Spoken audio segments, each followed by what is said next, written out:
So in my obsession to try to come up with some sort of a formula to describe what it takes to live a fulfilling life, I thought of thinking about the opposite. What it takes to live an unfulfilling life. And then I came up with this unhappiness formula. And the unhappiness formula is very simple, actually. It requires you to never stop pursuing a goal which is imposed externally by society, and never really finding good lessons from everything that you're experiencing. So just do things that people say you should do, and don't find meaning in that, and never stop doing it. This is the unhappiness formula for me. If you think about it, this is, when you just when you articulate something which you do unconsciously without thinking about it consciously, right? It sounds absurd, it sounds crazy, and honestly stupid most of the times. And this is how real programming works, right? You don't question your own programming. And when I say programming, is the beliefs that we hold, very deeply and guide our day-to-day life. But this is what we all do most of the time, right? There is this thing called career and success and progression in one's professional life. And this requires typically that you always push for the next milestone, that you seek the next pay grade, that you want the next promotion, that you want a nicer house, a nicer car, that you want to improve things in one way or another externally. Not about you, right? The game is not made so that you become a better version of yourself, so that you can serve yourself and society by the nature of your abilities and improvements as a human being as such. The game is made so that you don't even start to think about this aspect, because you're too busy with chasing the next thing. And why do we chase the next thing with such determination? Because it's supposedly made to make us happy, right? We take that for granted when we start pursuing goals, right?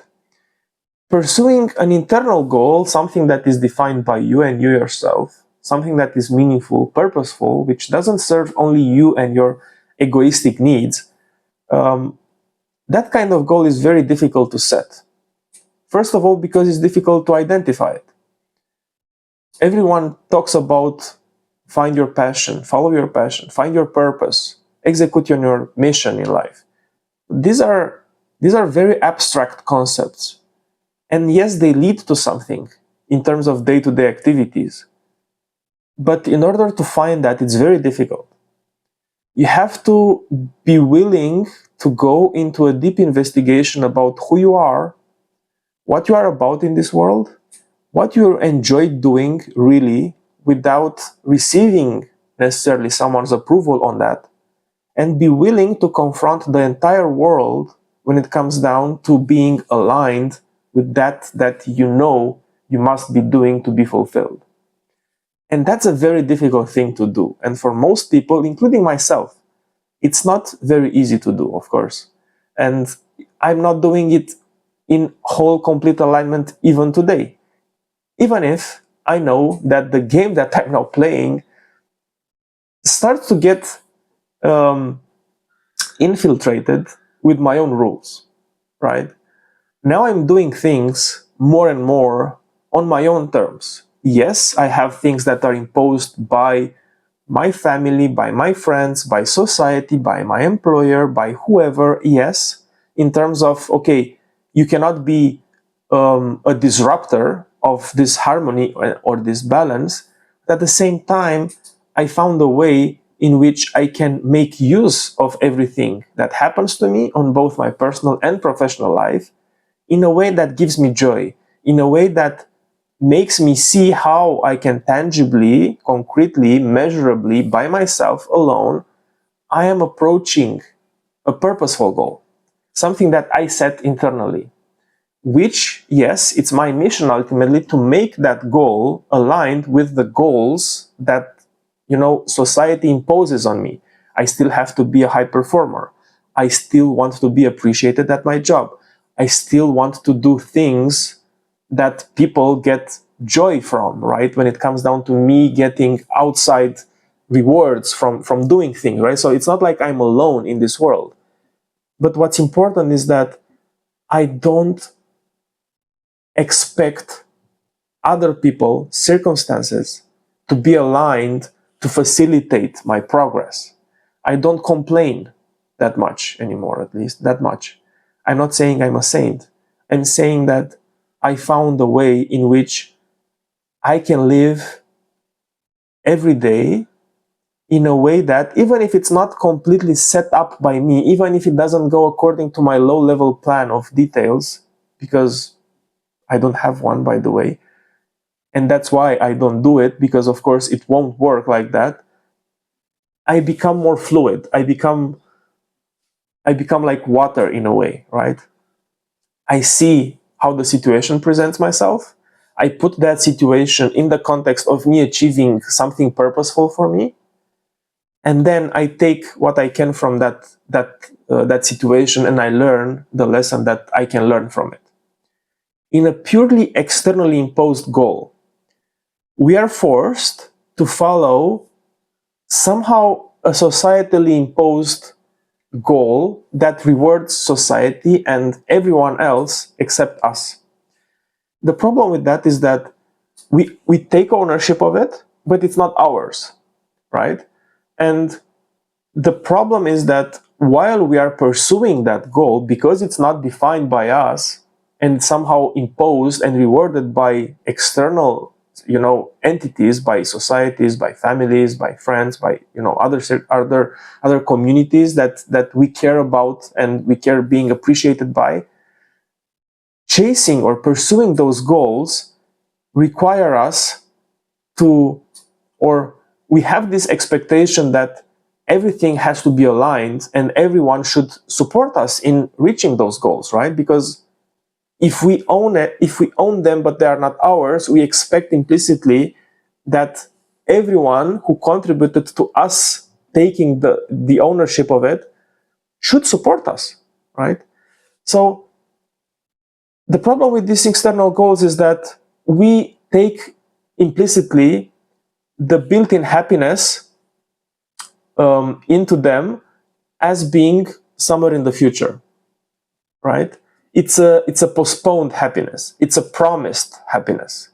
So be successful, reach this level in your career, have this amount of recurring revenue, be it a salary or whatever, basically have this amount of money, have these positions, and when you will finally get there, you will be happy.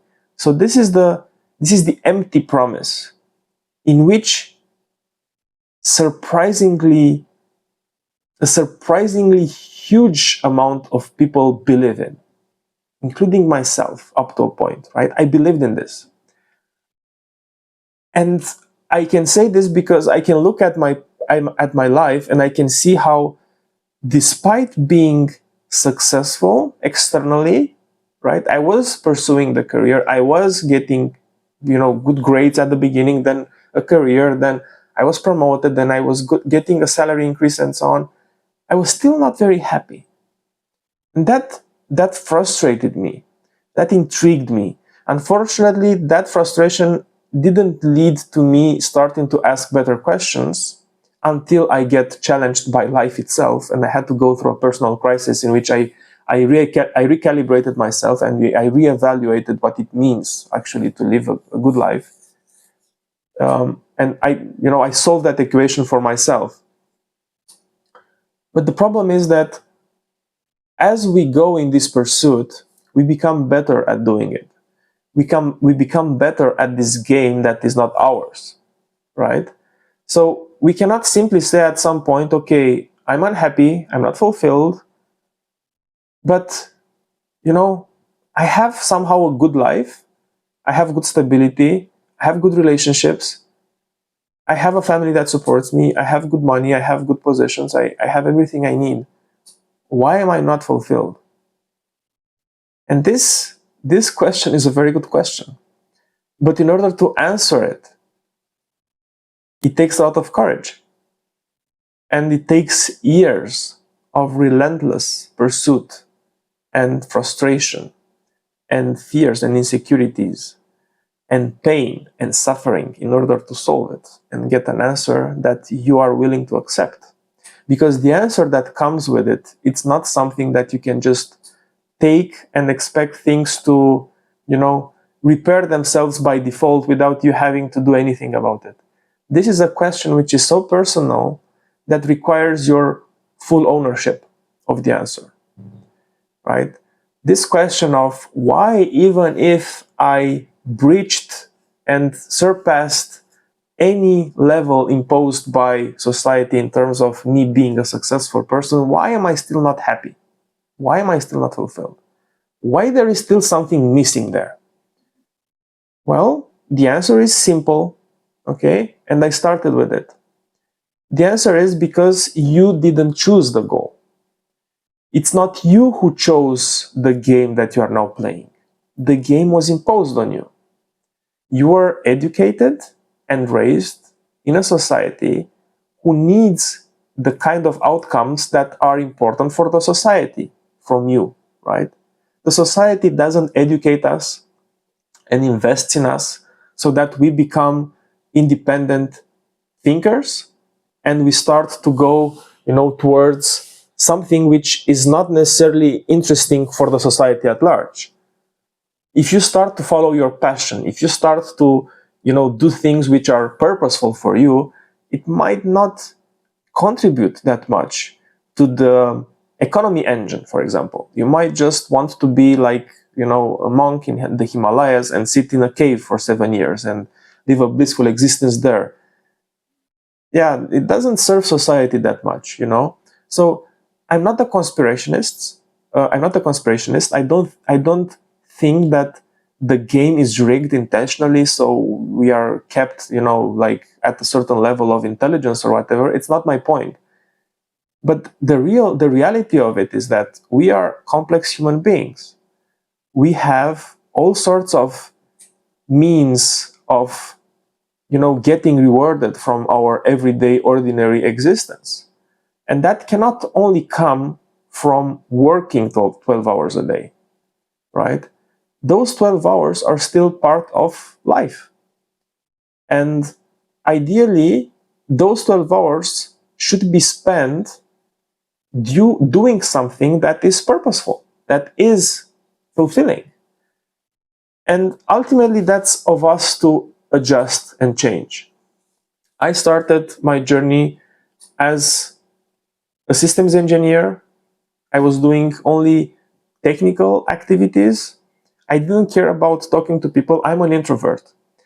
I don't get energy from, spending like time in, these huge gatherings and these events. For me, it's very tiring. So I never thought that I will end up in the position that I'm currently holding, as a technology consultant and seeing clients and talking with people and trying to understand their problems and leverage my expertise to help them. I thought, okay, I don't want to deal with people. I want to just do things that, are technical and I know how to do them and so on. And with time, I realized that this is not very rewarding anymore because I don't see the outcome of my work, of my contribution. And I felt the need to have a different kind of outlet for this need, right? So I chased ultimately a position which gives me a good blend between technical expertise and the ability to engage with people and understand how my expertise can help them and how I can translate what I learned to something that I can then measure and leads to some sort of a positive, tangible outcome and so on. So we evolve, right? We evolve. At the same time, again, if we don't choose an internal goal, if we don't consciously decide on something that we deem to be worthy of pursuit, we will never take ownership of the outcomes in our lives, simply because they come on the back of a goal that is not chosen by us and it's imposed by us. So unconsciously we think, okay, if I'm going on this path and it's not rewarding intrinsically for me, well, who brought me, who put me on this path, who sold me the empty promise of I will be happy and fulfilled in life if I just go, with this career progression and I just, achieve stuff and buy stuff. Whoever sold me that promise should be accountable for me not being happy now. And this is, I think, why we tend to blame society, blame circumstances, not take ownership of anything when things go wrong, when we are not happy, because the goal that we are chasing is not defined and owned by us, right? So these external goals have, again, this empty promise because they promise happiness in the future. We postpone happiness until we get there. And there is never, coming, because there is no there. There is no end to this game, right? You just go into it, you have the expectation, and this expectation is essential because you think that it will serve you. You think that it will, build you up and it will give you everything that you need. And it's such a sugar-coated promise that you take it. Because again, we are young adults, we are educated and raised in the belief that we have to be valuable contributors of society, and we have to, for sure, because we are active members of society and we get to enjoy being in a society. At the same time, we delegate to the society the responsibility of making us happy, right? Okay, I'm being educated by you. Okay, I'm following your rules, so you make me happy. But it doesn't work like that. Society works for the society's benefits. Rewards and incentives are imposed by the society so that the society at large can benefit. The society is not optimizing for individual happiness necessarily. That's your responsibility. It's your responsibility to make yourself happy. It's your responsibility to find a goal that in its pursuit, you become a better version of yourself so that you can find that respect for yourself that you will never get by just following someone else's rules. I'm not saying that you should discard everything that everyone says because they are not yours, so don't become a rebel, especially if you're not in your teens or 20s anymore, because no one will see that as a heroic act. Everyone will think that you're just, a pity human being. Don't do that. Don't revenge, don't blame, don't do anything. Just start to own more and more things. Start to become responsible for more and more things that happen in your life. Start to decide that things happen for you, not against you. Right? Start to believe in ways that create a better future than what you got up to this point, if you are not happy with what you have at this point. Because, spoiler alert, if you don't change anything, nothing will change. If you are not happy with how things worked for you up to this point, you cannot expect by magic things to be different in the future. Why? Because you will continue to do day by day the very things that took you from where you were 5 years ago to where you are today. And if you are not happy with what you built in the last 5 years, I can tell you for sure that if you continue to do the same things that you did in the past 5 years for the next 5 years, 5 years from now, you will be in the exact same place like you are today. It's not rocket science, right? But for some reason, when it comes down to personal growth and assessing one's vision and one's own subjective reality, we don't do it because it's scary, right? We don't do it because we want to believe that we didn't waste so many years of our lives blaming others instead of taking ownership and responsibility over our daily outcomes, because that's too much of a burden to carry. So we double down on the rage and the unsatisfaction that we carry with us, continuing to believe that it's not our fault that we are not happy. It's someone else's fault. There is no one's fault for making you happy again. The individual happiness, it's an individual game.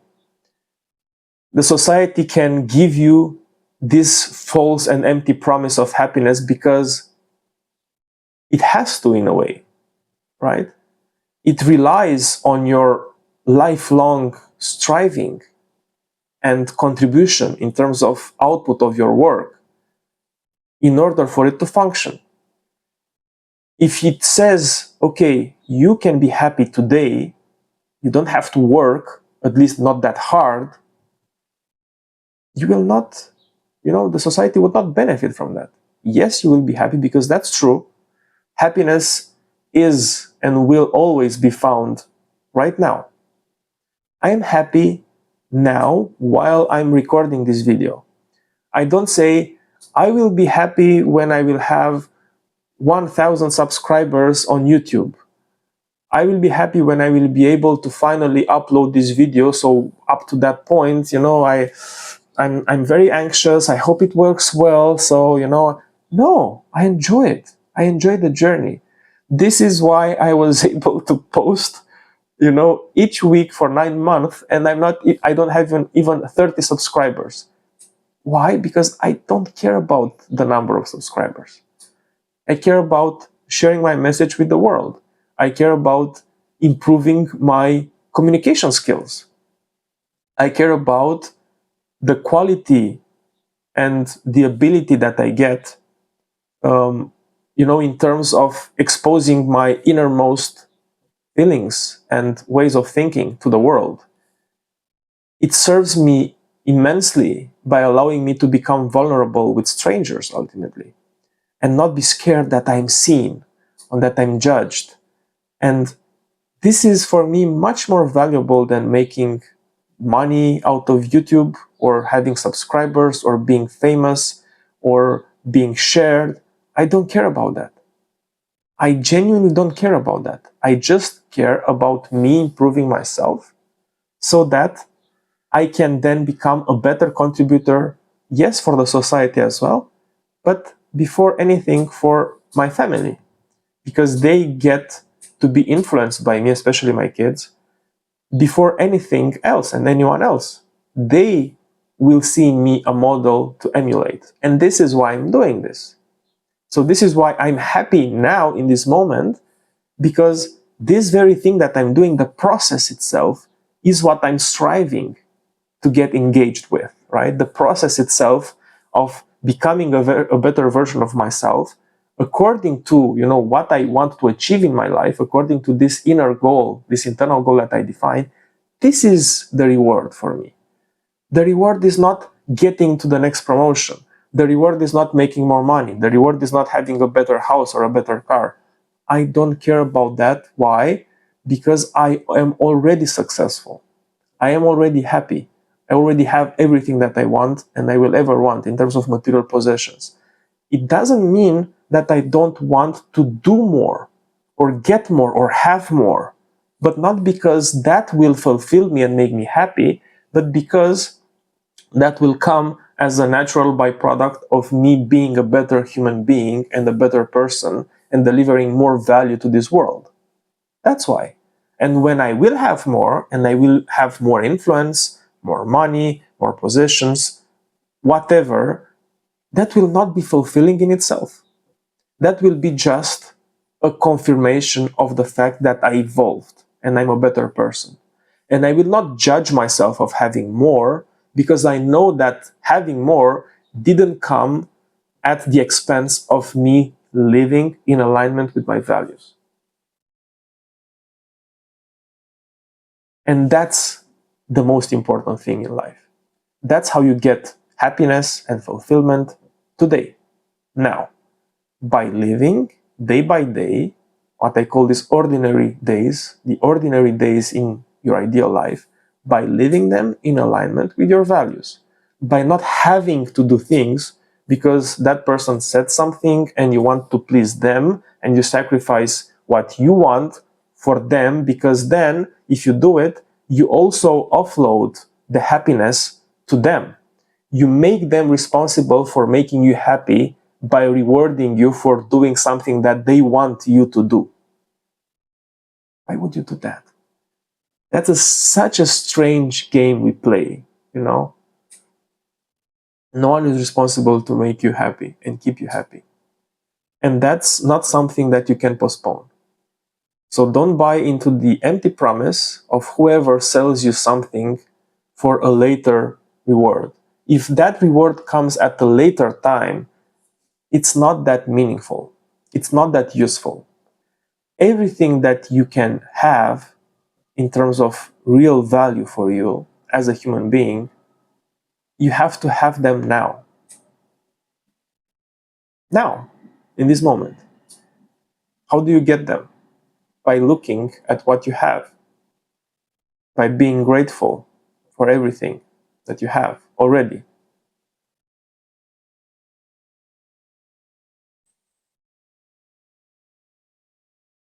Stop the I have never enough things game. The never enough is what will give you this feeling of not being enough, right? If you never stop the pursuit and if you never stop chasing things external to you, you will always associate that feeling of not having enough with your personal qualities. You will translate that I don't have that yet, therefore I cannot be fulfilled with I am not enough, right? Because if your possessions become part of your identity, then you will not feel enough and you will not be enough until you get enough. And that will never happen. You will never get enough things that will make you feel like you are enough.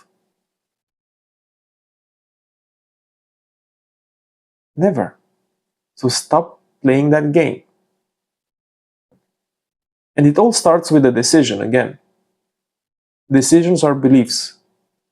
If you decide that you are enough, you will find countless ways of confirming that. Countless.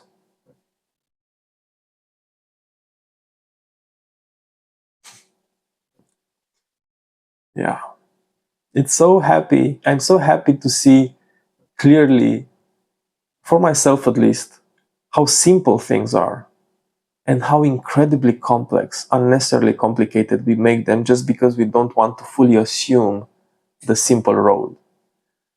The simple road of taking ownership and responsibility for everything that happens in our lives, being grateful for them, recognize each seeming obstacle as a test of faith and as a necessary lesson that we need to learn something from in order to get to our destination. How everything is created for us instead of, against us. How everything is created in perfection to help us grow and evolve, if we choose to see it that way. That's why Einstein said that the most important decision we can make is whether we believe to live in a hostile or a friendly universe. And so Einstein said that. That philosophical thing was said by one of the most renowned scientists, if not the most renowned scientist of the 20th century, right? The most important decision we have to make in our lives is to believe whether we live in a friendly or a hostile universe. So beliefs are decisions. If you decide that you live in a friendly universe, you will then start to look at everything that happens to you from a perspective that is friendly, from an angle in which you can say, okay, this looks bad, but because I live in a friendly universe, this must help me. So what can I learn from it? And then you open up to the lesson, and then you learn the lesson, and then you progress. And then because you see your progress, you will confirm the fact that the universe is friendly, and now you have a better lesson to learn, which will help you grow even more. And this is how you create this virtuous cycle of success ultimately and fulfillment, right? If you believe that you live in a hostile universe, then things that happen to you are hostile. And then you will reason and you will interpret that thing as being negative, as being scary.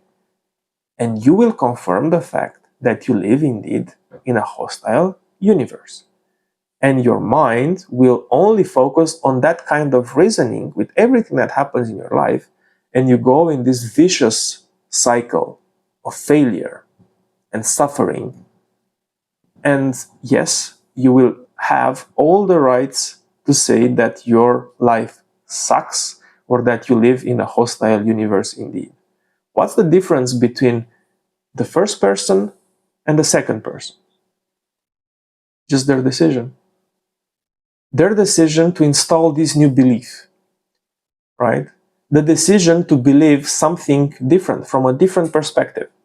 And this new set of beliefs acts as a filter on the world, on the perceived reality. So when something happens out there, the default for me now is to say, okay, this is helpful. What can I learn from this? This is what I need at this point in my path, in my progression towards becoming a better version of myself, towards actualizing, manifesting this ideal self, this ideal future of mine. I need to become my ideal self to live my ideal life, right? I am on the path to becoming this ideal version of myself. And this ideal version of myself, I can clearly see it now, is very, very similar to the guy that is talking now to this camera. And very different from the guy that I can see 5 years ago in my life.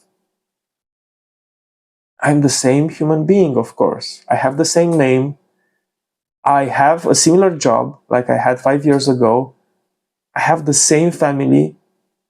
I didn't have my kids. Well, I have my son 5 years ago. But I was a different person in a way.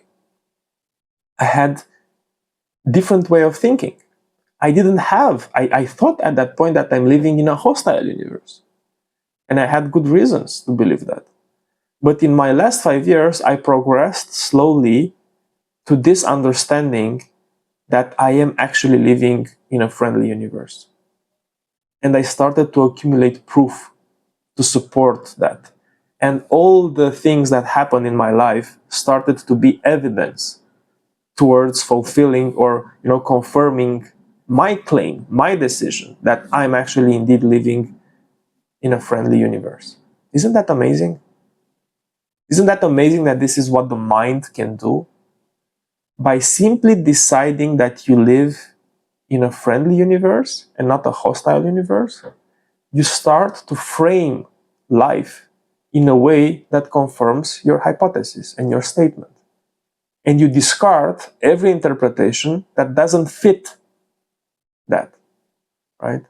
So my mind now, when something bad happens, doesn't default into, why is this happening to me? I don't need this. This is too much. This is too painful. This is wrong. Why is this happening to me? I don't do that anymore. Because I decided I will get my goal. I decided I will become this person. So in order for me to become this ideal version of myself, there is a transformation that has to go on, right? There is something that I need to grow into, a better version of myself. And how is this better version of myself crafted? By always being comfortable? By looking at TV all day long? No. By challenging himself. By doing things which are uncomfortable, right? By occasionally suffering. Because by dealing with suffering and knowing how to deal with pain and with discomfort makes me wiser, makes me a better human being, makes me more empathic. more compassionate, more understanding. And this is how a better version of myself looks like. And if I don't have these challenges, if I don't have this, what I call tests of faith, how can I grow? How can I become someone better? Isn't becoming someone better a result of me going through obstacles, confronting them, owning them, being grateful for them, learning from them? Is there a different way? No, it's not. But if you don't have this innermost, deep, purposeful goal that matters to you, then everything that happens to you, you start to judge it, you start to interpret it and value it at face value, right? You say, okay, this is bad.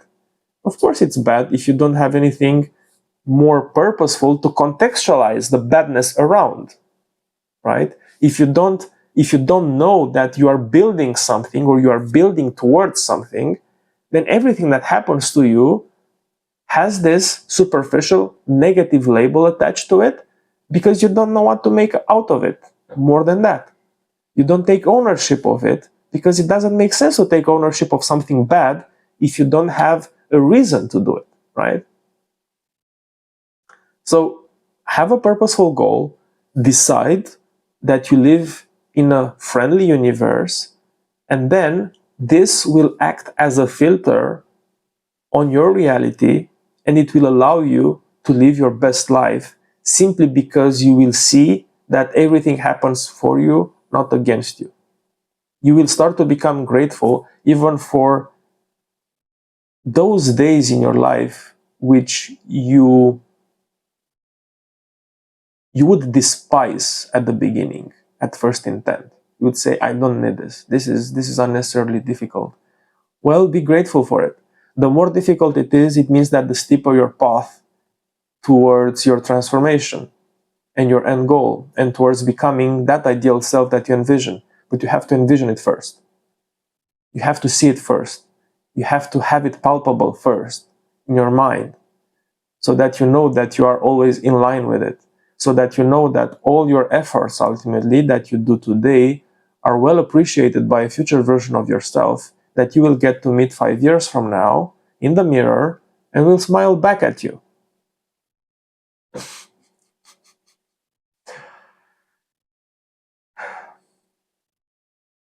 It works. Do it.